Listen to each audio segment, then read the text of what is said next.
Students, welcome to my channel English with Manish Nema. आज हम इस वीडियो में क्लास 12th के जो प्रैक्टिस सेट्स आए हैं उनमें जो ग्रामर है फिल इन द ब्लैंक्स उन पर बात करने जा रहे हैं।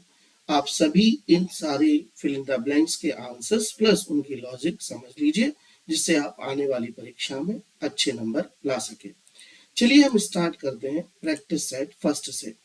प्रैक्टिस सेट फर्स्ट में जो पहला क्वेश्चन हमारा है वो है ये, Suresh is blank boy who has got a place in the merit list.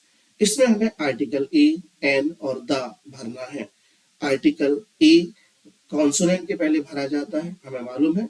An article का प्रयोग हम वोवेल यानी स्वर ध्वनि के पहले भरते हैं, और द आर्टिकल हम डेफिनेट जब भी कोई नाउन होती है और जब भी कोई बात होती है तो उसके लिए भरते हैं। तो यहाँ देखिए, यहाँ लिखा है बॉय, और बॉय के बाद बॉय के बारे में कुछ बात लिखी है जो इस बॉय नाउन को डेफिनेट बनाती है। यहाँ लिखा है बॉय यानी वो लड़का who has got a place in the merit list, वह लड़का जिसने मेरिट लिस्ट में स्थान प्राप्त किया है, उस लड़के की बात हो रही है, वो सुरेश की बात हो रही है। इसलिए यहाँ पर यह बात जो है हु से जुड़ी हुई इस बॉय को डेफिनेट करती है। जब भी नाउन के बाद कोई भी बात हु और विच से जुड़ी हो तो आप उसको डेफिनेट ही मानेंगे, और ऐसी स्थिति में आप आर्टिकल द का प्रयोग कर देंगे।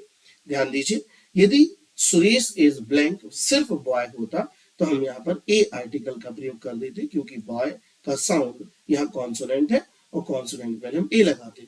लेकिन चूंकि अब इस बॉय के बाद लिखा है who has got a place in the merit list, यह बात इस बॉय को डेफिनेट बनाती है, इसलिए इसमें डेफिनेट आर्टिकल द का प्रयोग होगा। क्वेश्चन नंबर 2 है, how blank time do you take to reach your school. Many, much और एनी यानी ये डिटर्मिनर्स भरने के लिए आपको दिए गए हैं। मैनी का प्रयोग हम जानते हैं कि प्लूरल काउंटेबल नाउन्स के लिए होता है, मच का प्रयोग अनकाउंटेबल के नाउन के लिए होता है, और एनी का प्रयोग उन वाक्यों में किया जाता है जो पॉजिटिव हो या जो नेगेटिव हो या इंटरोगेटिव हो। तो अब हम चलते हैं यहाँ पर, यहाँ लिखा है हाउ और हाउ के बाद खाली स्थान और टाइम लिखा है। देखिए टाइम जो है वह एक अनकाउंटेबल नाउन है, मनी और टाइम दोनों अनकाउंटेबल नाउन है। इस चीज को आप ध्यान से समझ लीजिए। ऐसा लगता है मनी और टाइम गिनने वाली संख्याएं काउंटेबल है, लेकिन इनको हम एस्टिमेट करते हैं। जैसे 500 के 2 नोट है तो वो 1000 हो जाते हैं, ठीक है। हम 2 नहीं कहते उन्हें। जैसे हमने अभी वीडियो बनाना चालू किया और वीडियो बनाते बनाते मुझे 1 घंटा हो गया, तो मैंने टाइम को एस्टिमेट किया है, गिना नहीं है। लगता है ऐसा है कि गिना है कि मैं 1 घंटा हो गया, 2 घंटे हो गए, 3 घंटे हो गए, लेकिन ये एस्टिमेशन है। इसलिए टाइम और मनी को अनकाउंटेबल के रूप में आप मानेंगे। इसलिए यहाँ पर हम क्या भरेंगे, डिटर्मिनर्स मच का प्रयोग करेंगे, और हमारा सेंटेंस हो जाएगा how much time do you take to reach your school. Question number 3 है, he is good blank English. At भरिए, टू भरिए और इन भरिए। यह सबसे ज्यादा पूछे जाने वाला सेंटेंस है बोर्ड परीक्षाओं में, इसलिए इसको ध्यान से सुनिए। यहाँ पर लिखा ही इज गुड ब्लैंक इंग्लिश। अगर हम इसको हिंदी करते हैं तो हम ऐसा मानते हैं कि यहाँ लिखा है वह अंग्रेजी में अच्छा है, और हमारा जो प्रीपोजिशन का सेंस है जो हम हिंदी में लगाते हैं, वैसे हिंदी में प्रीपोजिशन का सेंस कहीं कहीं काम करता है। बाकी आपको इनके यूसेस जानने के बाद ही इनको यूज करना चाहिए। तो यहाँ मैं आपको बता दूं कि गुड के साथ इनका प्रयोग तो कतई होने वाला नहीं है। गुड के साथ प्रयोग होगा एड का। तो सभी लोग जान लें कि गुड एट एक फ्रेज होती है जिसका मतलब होता है किसी भी चीज में निपुण या कुशल होना। जैसे हम कहते हैं एक्सपर्ट इन, तो हम ऐसा भी लिख सकते थे, he is expert in English. वह इंग्लिश में कुशल है, वह इंग्लिश में गुणी है। लेकिन यहाँ हमने फ्रेज का इस्तेमाल किया और वो फ्रेज होती है गुड एट।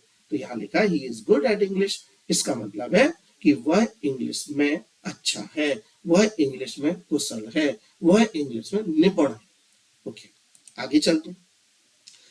सेंटेंस नंबर 4 दिया है, English is in many countries. आपको स्पीकिंग, स्पोकन और स्पीक भरना है। देखिए जब भी आपको किसी भी खाली स्थान फिल इन द ब्लैंक्स में वर्ब भरनी हो तो वहां 2 चीजें पूछी जाती हैं, एक तो टेंस और दूसरा पैसिव वॉइस।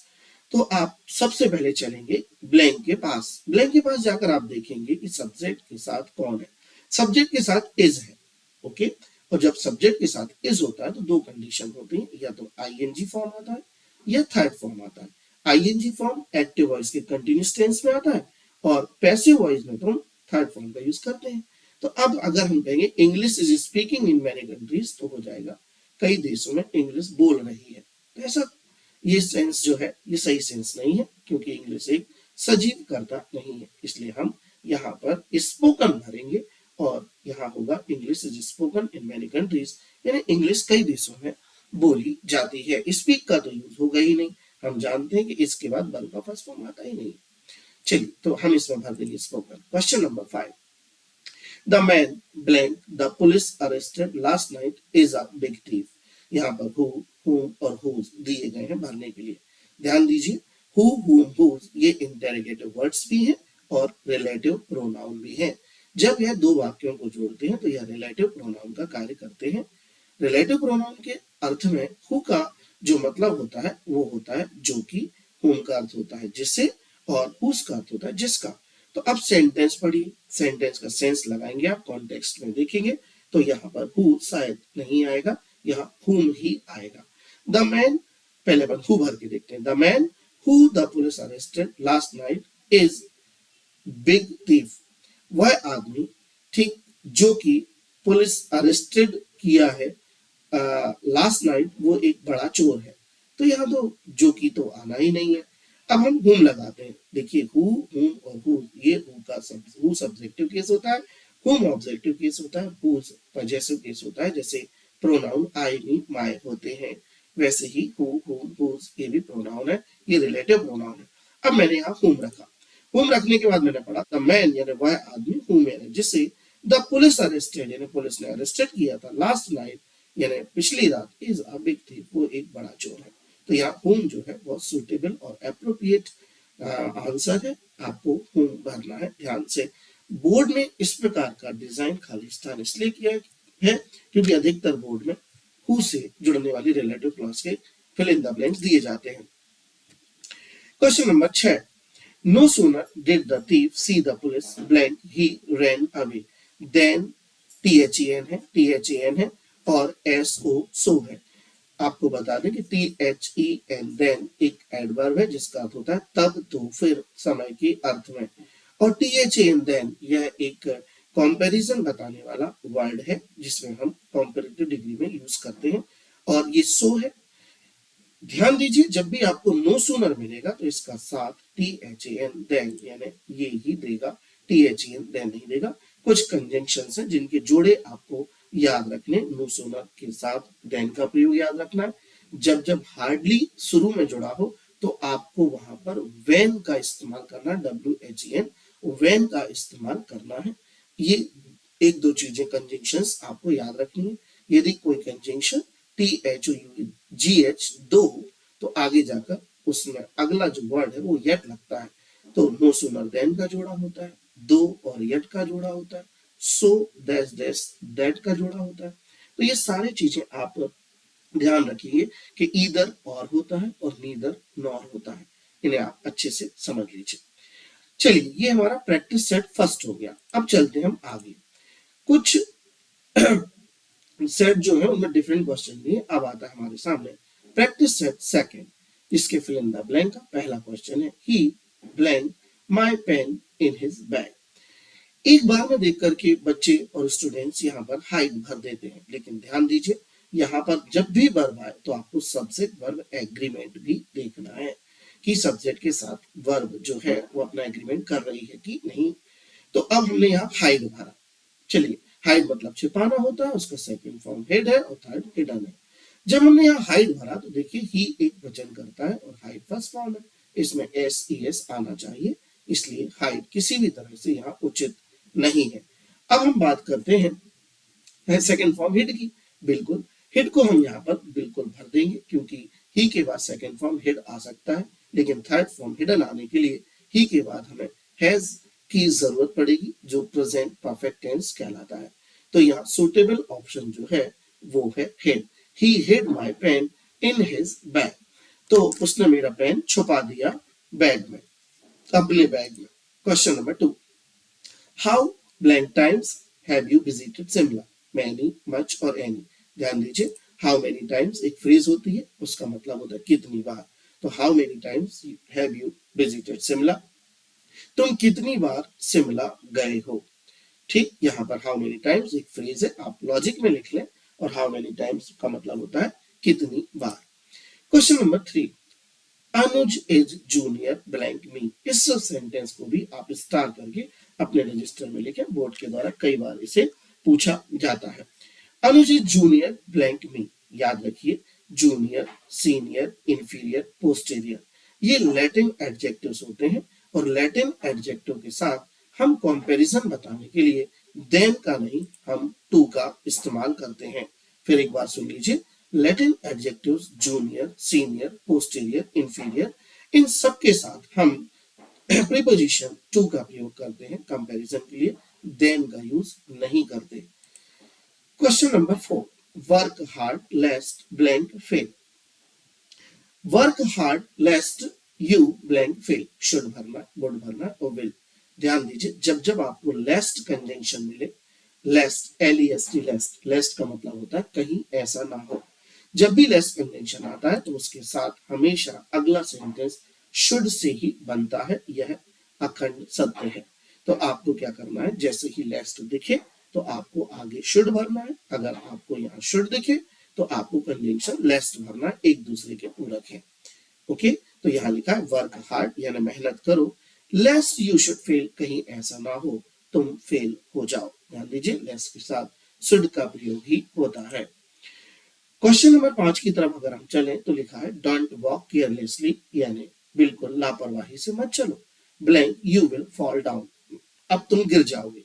एंड का मतलब और होता है, बट का मतलब परंतु, और अदरवाइज का मतलब होता है अन्यथा और नहीं तो लेकिन। यह अदरवाइज का छोटा भाई एल्स दिया गया है। एल्स का मतलब भी होता है नहीं तो, वरना और परंतु। तो हम यहाँ पर एल्स से यहाँ पर अपनी बात को लिख देंगे। देखिए, जब भी अदरवाइज और एल्स आता है तो पहले चेतावनी आती है, वार्निंग आती है, फिर उसका परिणाम आता है। एंड कहाँ लगता है, बट कहाँ लगता है, ये अपन बाद में बात करेंगे, ठीक है। लेकिन एल्स और अदरवाइज के बारे में आप जान लीजिए कि पहले चेतावनी आएगी, फिर उसका परिणाम हमेशा फ्यूचर में आएगा, तो बीच में एल्स और अदरवाइज से ही सेंटेंस को जोड़ा जाएगा। यहाँ लिखा है डोंट वॉक केयरलेसली, लापरवाही से मत चलो नहीं तो तुम गिर जाओगे। Question number 6, hardly had the thief seen the police blank he ran away. यहाँ पर आप ध्यान दीजिए, हार्डली जब भी आपको मिले शुरू में तो आपको यहाँ पर वेन भरना है। हार्डली वेन एक कंजंक्शन होती है, जिसका मतलब जैसे ही पुलिस को देखा चोर ने, चोर भाग गया, वैसे ही चोर भाग गया। ये हार्डली वेन का एक कंबाइंड स्ट्रक्चर है। हार्डली वेन है, नो सूनर देन है, ईदर और है, नीदर नॉर है।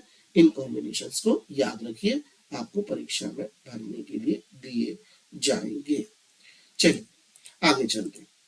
अब कुछ की पॉइंट्स आप याद रख लीजिए, दोनों सेट के जो हमने अभी फिल इन द ब्लैंक्स भरे हैं उनमें जो भी की पॉइंट्स हैं उनको भी आप याद रख लीजिए। की पॉइंट्स क्या है, की पॉइंट्स में सबसे पहला की पॉइंट है कि सम लैटिन एडजेक्टिव्स, कुछ लैटिन एडजेक्टिव्स होते हैं senior, junior, superior, inferior, prior, Elder, posterior और एंटीरियर। इनके साथ हमेशा आपको टू लगाना है, इनके साथ आपको हमेशा टू लगाना है, देन का प्रयोग नहीं करना है। और एक बात और ध्यान रखिए, यदि आपको प्रीफर वर्ब मिले, प्रीफर का मतलब होता है पसंद करना, तो प्रीफर के साथ भी प्रीपोजिशन टू का प्रयोग किया जाता है। जैसे अगर मैं कहूँ मुझे कॉफी से ज्यादा चाय पसंद है तो आई प्रीफर टी, और फिर हम लगाएंगे टू और कॉफी। ये बोर्ड में जरूर दिए जाते हैं, इसका स्क्रीनशॉट ले लें आप और अपने पास लिख भी लें। आगे चलते हैं। की पॉइंट टू, की पॉइंट टू में कंजंक्शंस, ये इन कंजंक्शंस को आप याद रखिए। ये 3 कंजंक्शंस है जो बोर्ड बहुत देना पसंद करता है फिल इन द ब्लैंक्स में। यहां मैंने ये बताना चाहा है कि यदि आपको लेस्ट कंजंक्शन मिले तो आपको अपने अगले वाक्य के सेंटेंस में शुड फिल करना है। यदि आपको सो दैट, इकट्ठा वाला सो दैट है, ध्यान दीजिए इसका अर्थ होता है ताकि या जिससे, लेस्ट का अर्थ होता है कहीं ऐसा ना हो। तो सो दैट से यदि सो दैट से इकट्ठा वाला वाक्य आए तो फिर हम उसमें आगे कैन और मे भरते हैं। अदरवाइज और एल्स से यदि कोई वाक्य जुड़ा हुआ है तो उसमें अदरवाइज और एल्स के बाद जो हम वाक्य बनाएंगे उसमें हमेशा विल का प्रयोग करेंगे। कुछ लोगों का ये पूछना होगा सर सेल क्यों नहीं आएगा, तो ऑक्सफोर्ड से अब सेल का रिमूवल हो चुका है, अब केवल विल का ही प्रयोग किया जाता है। Now let's move to the key point third. In this point you have to remember this point in your mind that good at जो है वो एक फ्रेज है जिसका अर्थ होता है एक्सपर्ट इन। तो आप जब भी गुड एट का प्रयोग करें आप, तो उसका मतलब होता है एक्सपर्ट इन। देखिए कैसे, Manish is good eight singing, dancing, playing cricket. Manish निपुण है गाने में, नाचने में और क्रिकेट खेलने में।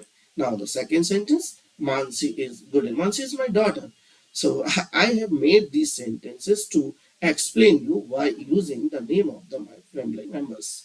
Mansi is good at playing guitar. Mansi guitar बजाने में निपुण है। Abhinav is good at making painting, और अभिनव जो है वो पेंटिंग बनाने में बहुत ही निपुण है और इसे कह सकते हैं कुशल भी है। ध्यान दीजिए यहाँ ऐसा ना पड़े कि मनीष अच्छा है सिंगिंग पर, डांसिंग पर। यहाँ एड का पर नहीं है जो हम लगा लेते हैं, ठीक है, आप इन भी ना लगाएं, गुड के साथ एड ही लगाएं। और अब है ये हमारी श्रीमती, this is the name of my wife that is Manjari. Manjari is good at cooking, Manjari खाना बनाने में बहुत अच्छी है। सो just remember this point in your mind whenever good is given in your sentence. So you have to place the preposition at with the good. So good at is a phrase that means expert in. Okay. Now move to practice set number 3. Fill in the blanks. Question number first. Mohan loves reading. He has read every book in the library. Each, every और many. देखिए each का प्रयोग एक के लिए और दो के लिए होता है, ठीक है। तो each का प्रयोग दो के लिए हो सकता है, लेकिन every का प्रयोग दो से ज्यादा के लिए ही होता है, दो के लिए every का प्रयोग नहीं होता। each और every के संबंध में एक बात और बता दूं आपको कि जो हमारा each है ये प्रोनाउन भी है और एडजेक्टिव भी है, लेकिन एवरी केवल एडजेक्टिव का रोल प्ले करता है। तो ईच का मतलब होता है लिमिटेड नंबर और एवरी का मतलब होता है लिमिट से ज्यादा। मोहन लव्स रीडिंग, देखो मोहन पढ़ना बहुत पसंद है, मोहन को मोहन पढ़ना बहुत पसंद करता है। ही हैज रीड, वह पढ़ चुका है। Blank book in the library, अब लाइब्रेरी में एक दो किताबें तो रहती नहीं है, वहां पर किताबों की संख्या बहुत होती है, ठीक है। तो हम यहाँ पर एवरी का इस्तेमाल एक एक्सटेंडेड फॉर्म को बताने के लिए बता रहे हैं, तो हम यहाँ पर एवरी का प्रयोग करेंगे। अब एक उदाहरण मैं एच का भी देता हूँ, जैसे आई हैव 2 आईज, मेरी 2 आंखें हैं, ठीक। ईच आईज इज गुड, और उसमें से प्रत्येक आंख क्या है, अच्छी है। जैसे मेरे पास 2 हाथ है, I have 2 hands, each hand is working properly, प्रत्येक हाथ अच्छे से काम कर रहा है। तो यहाँ पर लिमिटेड नंबर है, लेकिन अगर हम कहें कि आई हैव, ठीक, a lot of books, I have lot of books in my library, मेरी लाइब्रेरी में कई किताबें हैं। एवरी बुक इज गुड, यानी उसमें हर किताब अच्छी है, वहां हम लिमिट से ज्यादा चले गए। चलिए क्वेश्चन नंबर 2 है, आई ब्लैंक हिम फॉर 10 years। अब यहाँ पर क्रिया हमें दी है नो, इज नोइंग और हैव नोइंग। तो इज नोइंग तो बिल्कुल ऐसे ही आप जान लीजिए, आई के साथ इज यहां नहीं आएगा, लेकिन आई के साथ एम का प्रयोग होता है, आई के साथ इज का भी प्रयोग होता है। अगर मुझे कहना है आई एक सर्वनाम है, तो मुझे कहना पड़ेगा आई इज प्रोनाउन। तो आई के साथ इज का प्रयोग एक जगह हो जाता है, एक जगह और हो जाता है। I is the 9th letter of English alphabet, English alphabet का 9वां अक्षर है आई, वहां पर इज लग जाएगा। लेकिन अब फिर ग्रामर में हम आई के साथ एम ही लगाते, तो इज नोइंग तो गया। अब हमारे पास नो है और हैव नॉन है।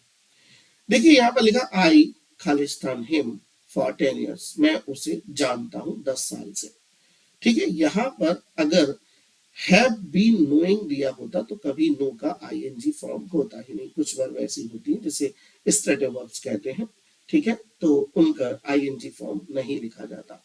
तो अब हम यहाँ पर जो 10 years दिया है फॉर 10 years, तो इसके लिए हम फर्स्ट फॉर्म का यूज करेंगे और हम कहेंगे I know him for 10 years। अगर आपको लग रहा है कि फॉर और सिंस का प्रयोग तो sir present perfect continuous tense में होता है, तो प्रेजेंट परफेक्ट कंटिन्यूअस टेंस में हमें हैज, हैव और बीन भी चाहिए है और वर्ब का आईएनजी फॉर्म भी चाहिए है, लेकिन ऐसा कोई ऑप्शन यहाँ नहीं है, इसलिए नो यहाँ पर ठीक बिल्कुल सही आंसर है। Question number third, his uncle died blank cancer. Board के द्वारा ये क्वेश्चन भी बहुत दिया जाता है, इसमें आप ऑफ भरिएगा। डाइड ऑफ एक फ्रेज होती है जिसका मतलब होता है किसी रोग से किसी का मर जाना या मृत्यु हो जाना। His uncle died of cancer, उसके अंकल कैंसर से मर गए, तो आप डाइड के साथ ऑफ ही लगाइए, फ्रॉम और देन के प्रयोग इनके साथ नहीं होंगे। Question number 4, we blank to respect our elders. तो शुड है, मस्ट है और ऑट है। तो आपको मालूम है कि हमारे जो मॉडल है उसमें शुड, मस्ट और ऑट टू एडवाइस के लिए प्रयोग किए जाते हैं। शुड का प्रयोग जनरल एडवाइस के लिए होता है, मस्ट के लिए ऐसी एडवाइस, मस्ट का प्रयोग ऐसी एडवाइस के लिए होता है जिसमें हम नेसेसिटी बताते हैं, आवश्यकता बताते हैं, कंपल्सन बताते हैं, ठीक है। लेकिन ऑट टू का प्रयोग हम मॉरल ड्यूटी को बताने के लिए करते हैं। पहले ही देखिए टू दिया है यहाँ पर, ये भी एंट लगा लीजिए, अगर टू दिया है तो ऑट ही आएगा, शुड टू, मस्ट टू तो लिखते भी नहीं है। क्वेश्चन नंबर 5 है, he could not win the match blank he played well. वह मैच नहीं जीत सका blank he played the match, और उसने मैच खेला। हमारे पास कंजंक्शन है इफ यानी यदि, दो यानी यद्यपि, एल्स मतलब होता है अन्यथा नहीं तो वरना। तो एल्स और इफ तो देखिए आप बिल्कुल भी यहाँ सूट नहीं हो रहे, अप्रोप्रिएट नहीं है। अगर हम कहेंगे he could not win the match, वह मैच नहीं जीत सका यद्यपि वह अच्छा खेला, तो पश्चात आपका एक भाव जब पैदा होता है तो हम दो कंजंक्शन से उसको बताते हैं। Question number 6, he teaches in blank university of Delhi. अब देखिए, he teaches in university of Delhi, इसमें डेफिनेट बात आ रही है कि वह पढ़ता है दिल्ली की एक यूनिवर्सिटी में। तो he teaches in the university of Delhi, क्योंकि अगर यूनिवर्सिटी होता कि वह एक यूनिवर्सिटी में पढ़ता है, वो यूनिवर्सिटी कहाँ है इसको नहीं बताया गया है, तब हम यहाँ पर ए भरते। लेकिन यहाँ पर लिखा he teachers in blank university of Delhi, यानी दिल्ली की एक यूनिवर्सिटी में पढ़ता है। ये पक्का हो गया कि कौन सी, कहाँ की यूनिवर्सिटी, जो दिल्ली में है उसी में वो पढ़ता है। तो ये जो ऑफ से दो नाउन जुड़ गई है, ये इस बात को डेफिनेट करती है, और डेफिनेट के लिए हम दा का प्रयोग करते हैं। डेफिनेट आर्टिकल दा होता है, इसलिए हमने यहाँ पर दा का प्रयोग किया। चलिए जल्दी से बात कर लेते हैं प्रैक्टिस सेट 4 की। 4 नंबर के सेट में आपको फिर 6 खाली स्थान दिए। पहला खाली स्थान, I blank sing better when I was younger. Should, would और कुड। शुड का प्रयोग एडवाइस के लिए होता है, वुड का पास्ट हैबिट के लिए होता है, वुड का एक प्रयोग पास्ट हैबिट के लिए भी होता है, ध्यान दीजिएगा। विल का पास्ट फॉर्म होता है, वुड नेगेशन में यूज होता है। यहाँ पर वुड को हम पास्ट हैबिट के रूप में बताएंगे, और कैन का पास्ट फॉर्म कुड होता है, और यह भी बहुत सारी यूजेस इसके हैं, हम बाद में बात करेंगे। फिलहाल हम यहाँ भरेंगे आई वुड सिंग बेटर, मैं बहुत अच्छा गाया करता था, व्हेन आई वाज यंगर, जब मैं छोटा था। ही इज जूनियर, देखिए फिर आ गया, अभी पहले साइड में सीनियर आया था, यहाँ जूनियर आ गया। हम निश्चित रूप से टू भरेंगे क्योंकि हमें कारण पता है। आप पिछली स्लाइड्स में इसको जान सकते हैं। अगला है, they have hardly blank knowledge of English. ध्यान दीजिए शब्द को हार्डली और स्कार्सली और विदाउट, ध्यान दीजिए, लिख लीजिए रजिस्टर में। यदि किसी सेंटेंस में हार्डली, यदि किसी सेंटेंस में स्कार्सली या किसी सेंटेंस में विदाउट शब्द का प्रयोग हो तो वह वाक्य को नेगेटिव बना देते हैं, उसमें नेगेटिव सेंस पैदा कर देते हैं। और नेगेटिव सेंस के लिए हम सम का प्रयोग नहीं करते, हम एनी का प्रयोग करते हैं। तो हम लिखेंगे, they have hardly any knowledge of English, उन्हें बड़ी मुश्किल से ही, बड़ा कम नॉलेज है काय का, इंग्लिश का। क्वेश्चन नंबर 4 है, आई ब्लैंक एनीथिंग सिंस मॉर्निंग। तो यहाँ हैव नॉट ईटन दिया है, डिड नॉट ईट दिया है, और डोंट ईट दिया है। तो इसमें मैंने कहा कि मैंने सुबह से कुछ नहीं खाया है, तो हमने यहाँ पर हैव नॉट ईटन का प्रयोग किया, क्योंकि यहाँ पर लिखा है I have not eaten anything since morning, since का प्रयोग हुआ है सुबह से। तो यहाँ पर पक्की बात हो गई है, और पक्की बात के लिए जो परफेक्ट टेंस में हो जाती है और उसके लिए समय से जुड़ता है, तो हम ऐसी स्थिति के लिए हम हैव नॉट ईटन का प्रयोग यहाँ पर करेंगे। ठीक है। Question number 5, where is blank book that I gave you yesterday. तो वेयर इज बुक फिर एक बार बुक के बाद देखिए क्या लिखा, that I gave you study. मैंने कहा था ना किसी नाउन के बाद दैट विच हु से कुछ भी लिखा हो तो वो उसको क्या कर देते हैं, वो उसको डेफिनेट बना देते हैं। तो डेफिनेट के लिए हम द आर्टिकल का प्रयोग करेंगे। क्वेश्चन नंबर 4 पर हम बात पर और करेंगे। क्वेश्चन नंबर 4 में डिड नॉट ईट भी आ सकता है और डिड नॉट ईट को भी हम यहाँ पर भर सकते हैं। क्लियर है? तो इस पर हम आपको अलग से रेफरेंस बताएंगे और इस सेंटेंस को हम अलग से डिस्कस करेंगे। Question number 6, blank he worked hard he failed. As soon as का मतलब होता है जैसे ही, इफ का मतलब होता है यदि, और दो का मतलब होता है यद्यपि। तो यहाँ पर आप लगा के देखिए, जैसे ही उसने हार्ड वर्क किया वह फेल हो गया। इफ यदि वह हार्ड वर्क उसने किया वह फेल हो गया, नहीं यद्यपि उसने हार्ड वर्क किया वह फेल हो गया। कभी कभी हमें कंजंक्शंस या प्रीपोजिशन भरने के लिए जो सेंटेंस होता है उसका एक सेंस भी लेना पड़ता है। While taking the sense you can fill the preposition and conjunction in a very right manner. So these are the questions which have been given in your practice sets.